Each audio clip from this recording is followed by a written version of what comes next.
À la recherche de l'essentiel. Le livre des vivants. De la part de Jésus de Nazareth. Destination Dieu. Ou le fusil du chasseur. À partir de la vie éternelle, c'est qu'ils te connaissent, toi, le seul véritable Dieu. Et de c'est la volonté de mon Père que quiconque voit le Fils et croit en lui ait la vie éternelle, et que je le ressuscite le dernier jour. Ce que tu fais à ton frère, c'est à moi que tu le fais. Quiconque. Veillez à ne pas limiter l'expression « Fils » à Jésus seul, mais à l'étendre à l'humanité entière, à commencer par son prochain, que Jésus nous recommande de bien regarder pour voir qui il est vraiment.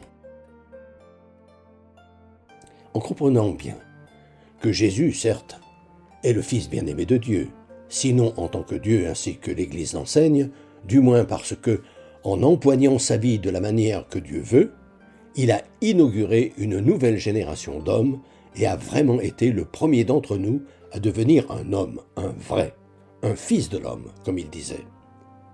Que c'est en croyant, c'est-à-dire en faisant ce que Jésus ferait s'il était à notre place, que chacun de nous est appelé à devenir à son tour fils de l'homme.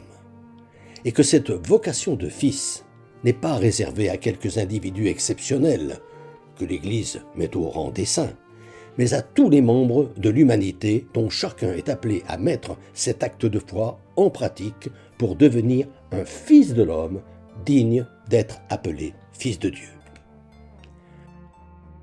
Ainsi, quiconque voit le Fils en son frère en humanité, en son prochain, et croit en lui, contrairement à celui qui, limitant sa foi à prononcer des paroles, par exemple celles du credo, n'a rien compris. Pire, si on se réfère à la parabole des talents, c'est par ces mêmes paroles qu'il sera jugé. C'est-à-dire, met ses actes en conformité avec ce que lui dicte sa conscience.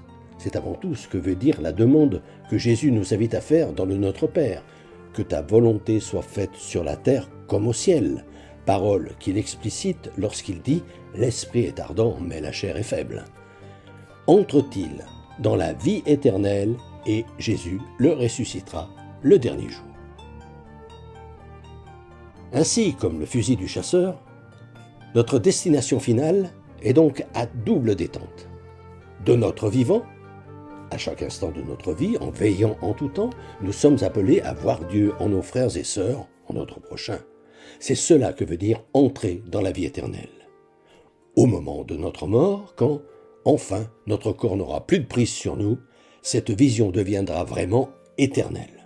Nous entrerons définitivement chez celui qui est l'amour absolu, celui dont nous sommes sortis quand il nous a créés, et dont nous ne cessons de sortir puisque pour vivre, il faut qu'à chaque instant, il nous crée.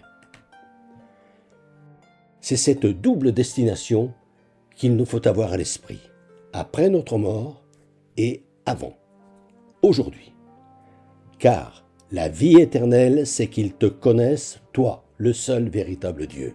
Ou si vous préférez, la vie éternelle, c'est qu'ils pénètrent en toi, toi, le véritable Dieu, dès ce temps présent. À la semaine prochaine. Fraternellement. Depuis des années, environ une fois par mois, j'envoie une lettre d'information spirituelle à tout mon carnet d'adresses. Le thème du moment est, depuis janvier 2019, être chrétien, ça veut dire quoi ?